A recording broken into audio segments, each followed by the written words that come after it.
Hi எல்லோருக்கும் வணக்கம். Welcome to இறைவி சேனல்.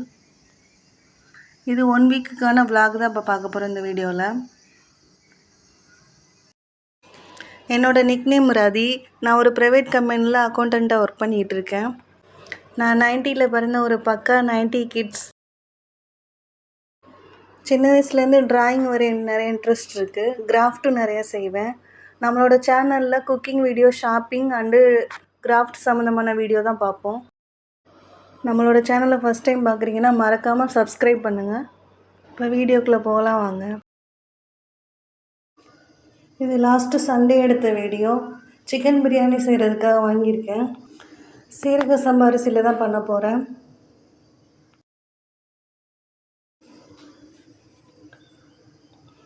லெக் பீஸ் போட்டு தான் நீங்கள் பண்ண போகிறேன். சீரக சம்பா அரிசி பிரியாணி, எக்கு, சிக்கன் 65 இது தான் செய்ய போகிறேன். எனக்கு சிக்கன் பிரியாணியை விட மட்டன் பிரியாணி தான் ரொம்ப பிடிக்கும். பிரியாணினாவே பிடிக்கும், மட்டன் பிரியாணி கொஞ்சம் இன்னும் ஃபேவரெட்டு. உங்கள் யாருக்கெல்லாம் என்ன பிரியாணி ரொம்ப பிடிக்கும்னு மறக்காமல் கமெண்ட் பண்ணுங்கள். பிரியாணி செய்யும்போது கொஞ்சம் தேங்காய் பால் ஊற்றினா நல்லா டேஸ்ட்டாக வரும்.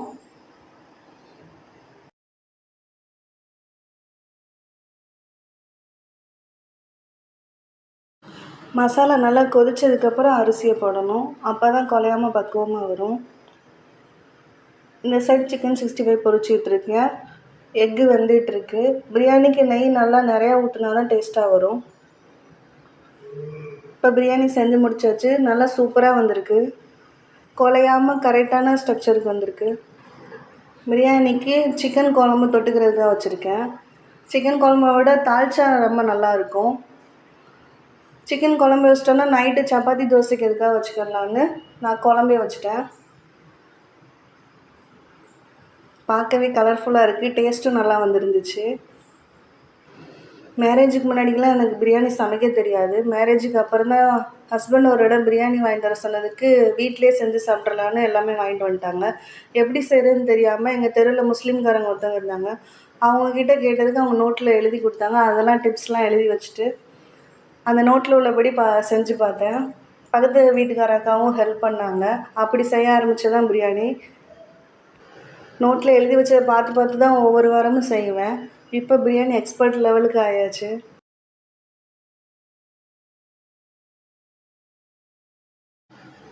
ஸ்கூல் படிக்கும் போதுலேருந்தே சின்ன சின்ன சமையல்லாம் செஞ்சு பழகியிருக்கேன்.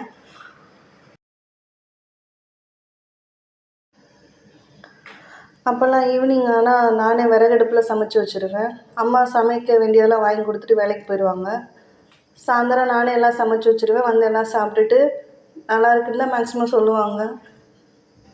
பிரியாணி சாப்பிட்டது ஏதாவது கூல்ட்ரிங்க்ஸ் குடித்தா தான் ஃபுல்ஃபில் ஆன மாதிரி இருக்கும். ஆனால் அடிக்கடி கூல்ட்ரிங்க்ஸ் குடிக்கக்கூடாதுன்றதுக்காக ஃப்ரூட் ஜூஸே போட்டுடலான்னு சாத்துக்குடி ஜூஸ் போட போகிறேன்.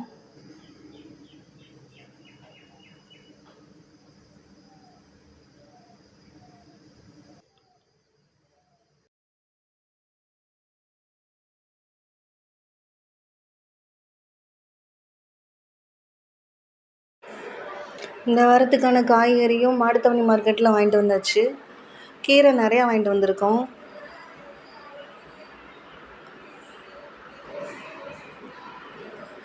லஞ்சுக்கு சாம்பார், கீரை பொரியல் செய்ய போகிறேன். மீன் வேறு வாங்கிட்டு வந்திருக்காங்க. மீன் வந்து வறுத்துட்டு சாம்பார், கீரை மட்டும் வைக்கலான் இருக்கேன். அரைக்கீரை தான் இப்போ செய்ய போகிறேன். இது வந்து இண்டிபெண்டன்ஸ் டே அன்றைக்கி எடுத்த விளாகு. சாம்பாரில் காய் போட்டால் அதிகமாக யாரும் சாப்பிட மாட்டாங்க, அதனால் கம்மியாக தான் போடுவேன். கீரை பொரியல் ரெடி ஆகிடுச்சு. தேங்காய் பூ அதிகமாக போட்டால் தான் வீட்டில் உள்ளவங்களுக்கு பிடிக்கும். எல்லாமே சமைச்சாச்சு. சாம்பார், ரசம், கீரை, வெள்ளை சோறு, மீன் வறுவல் இதுதான் லஞ்சுக்கு செஞ்சுருந்தேன். நல்லாவே வந்துருந்துச்சு.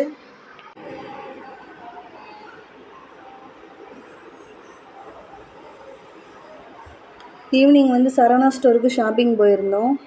ஷூ வாங்குறதுக்காக தான் போனேன். ஆனால் நிறையா திங்ஸு ரேட்டு நார்மலாக இருந்தனால சரி வீட்டுக்கு வேண்டியதெல்லாம் கொஞ்சம் வாங்குவோன்னு வாங்கிட்டேன்.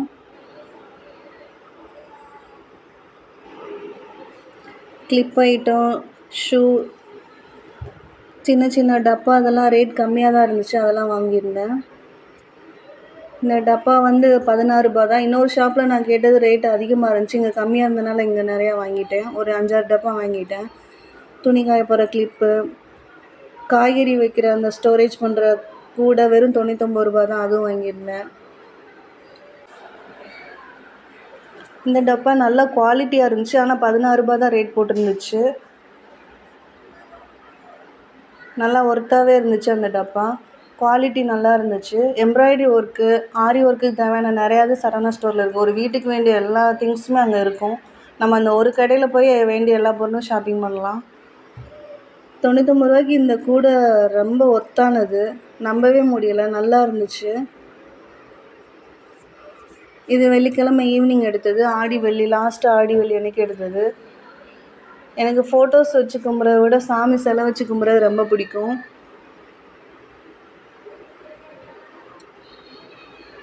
அன்றைக்கி ஈவினிங் நல்லா சாமி கும்பிட்டுட்டு கூழ் செஞ்சுருந்தேன் வீட்டிலையே.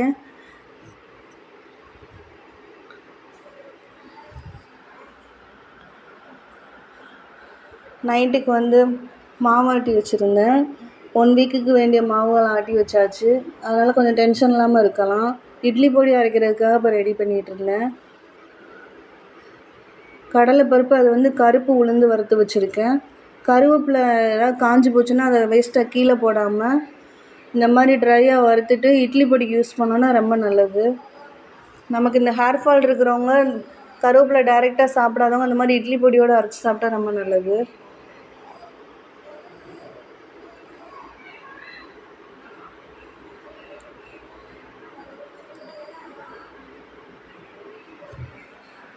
நைட் டின்னருக்கு இட்லி பொடி, சட்னி, புதினா சட்னி அரைச்சிருந்தேன்.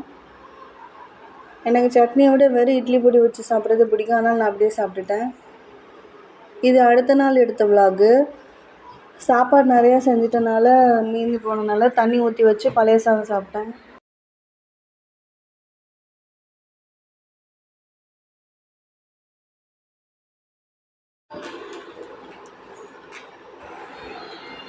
இது சண்டே மார்னிங். காலையிலே கிச்சன்லாம் க்ளீன் பண்ணி வச்சிட்டேன்.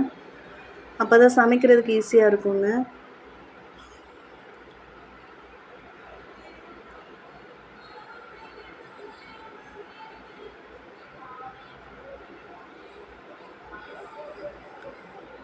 உங்களுக்கு நம்மளோட சேனல் வீடியோ பிடிச்சிருந்தா மறக்காமல் சப்ஸ்கிரைப் பண்ணுங்கள். அப்படின்னா தான் நான் அடுத்தடுத்து போடுற வீடியோ உங்களுக்கு நோட்டிஃபிகேஷனாக வரும். வீடியோ பிடிச்சிருந்தா மறக்காமல் லைக் பண்ணுங்கள், கமெண்ட் பண்ணுங்கள். Thank you all.